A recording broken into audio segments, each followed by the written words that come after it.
Vlog number 1. My name is Ervin Quintin. I'm the owner of Impact Martial Arts Academy. I'm standing on a 20-foot by 20-foot boxing ring.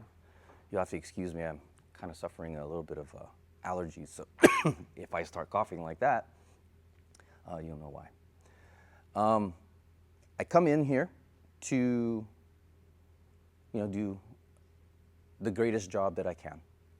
And I figure be a good idea to document it, probably for reflection. Perhaps anybody who watches this video will find anything good in the insights that I might share. But mainly it's for like self-reflection and documentation, with, I guess, in the world of documenting everything, I think it's really important, I suppose, for myself, for posterity, if that's a word I should use. Anyway, show you my dog. That's Chief. Let's see. Say hi, Chief. A little blurry. Boxer. He's been with me for about 8 years. He comes in and he keeps me company. He's a rescue, so he gets pretty nervous. He gets nervous every morning when I drive in. Like, he's visibly shaking when I look in the mirror every time we roll in. And he's very nervous to be around people. So I'm trying to get him a little bit more acclimated so he can, find being comfortable. So, because he's in the house, right? He's at home majority of the time, and he's only familiar with my family. And I try to take him on walks so that way he can be out and about. But most of the time when I go in the morning, there's nobody's up in the morning, so it's just me and him. So I bring him into the school now to be around people, a little bit more socialized, I suppose. He's getting much better. He'll walk into the office and he'll greet people that he's more familiar with. So it is helping. This is my academy. On this side right there, you can see that is a heavy bag rack. I tell the kids it's the heavy bag forest. We do a lot of kids classes on this side. It's grown quite big. And we now had separated a beginner group for the kids on this side. This is a spring platform. That's a spring platform. I'm not sure if you can see it. Let me put it over here like that. That's about 6 inches off the ground. I had ordered some springs from, gosh, what was the name of the company? Colorado Spring something. I decided to go with that instead of the foam that I see some jiu-jitsu academies or judo academies use, because I wanted a little bit more give.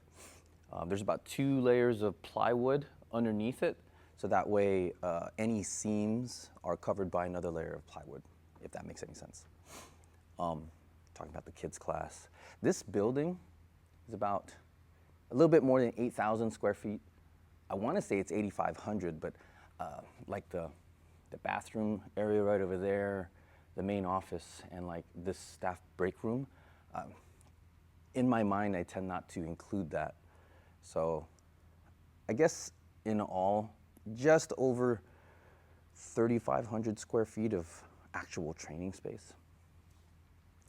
I come in early to kind of dump my brain on tasks. I want to improve the processes that I have in play. Right now I use Notion as my knowledge management system. It used to be the source of truth, but then it started sprawling all over the place. And with the advent of how Google Workspace is, I guess, building, and with AI tools that are abundant, I'm finding that moving a lot of my documentation over to Google Share Drive is a much better thing. So now I use Notion more as the command center that points to Google Share. And one of the biggest projects that took me about, I think about 2 months, was to clean out everything out of Notion, create like a table of contents thing, and like meticulously took every single piece of document, took its share link with restrictions, of course, and put it into my Notion library. I call it the core manual. So it makes it a lot easier to find, searchable, and with, I guess, Gemini, how it connects in there, it allows me to ask questions against my own documentation to see if things exist or if I need to refine them. Sometimes the front desk over here, they ask me some questions and I go, well, you could just, use Gemini and ask it against the Google Drive, and it gives some pretty good answers because, I wrote a lot of the documentation. Anyway, rambling. A big project of mine right now is to, I guess, document the I don't know what word to use, I guess character arcs of the students that come through here. They're always on my mind as far as, the nervousness of a brand new student, to setting up an appointment, to coming in for their first day, experiencing their first class, their intro class, whether it's with me or with a beginner basic instructor. Right now I'm building up more instructors. I've got about, I've got 2 assistant instructors on the jiu-jitsu floor for kids class and for the adults. I've got two assistants on the Muay Thai floor. And a big thing that I never really thought of is how to duplicate whatever skill sets and knowledge that I have and then transfer it to instructors. So as a martial artist, my arc is going from trying to become a black belt, then the black belt trying to become a teacher, and then the teacher trying to be a businessman, and then the businessman trying to transfer knowledge onto their staff, and then all the other things that come along with it. And there's a lot of parallels using martial arts that allows me to, I guess, stay grounded to how growth takes place. This year is going to be this year is going to be 16 years of being an academy, 10 of which I have been full-time. Before this, I was a cybersecurity professional. I did that for about 16 years. At the peak of my career, I had the whole alphabet soup underneath my email signature. So if you're in the IT field, I'm pretty sure that you know what I'm talking about. You put your name, and then underneath it you have like Security Plus, Network Plus, MCSE, CISSP, CCNA, CCSP, like all the different things. And then at the end of my career, I just try to whittle it down to, like, I guess the one that makes sense. But that's a completely separate story. And a lot of what I learned from there, infrastructure-wise, because I was a government employee, I did it on the federal side for a good length of time. I used that structure and I brought it in here, and I know that I have had some students tell me, oh, you used to be in the military or government, because the processes and the structure and stuff like that, I can feel it. So it makes us as clean as possible. It's an ongoing thing to continually refine, but I think it's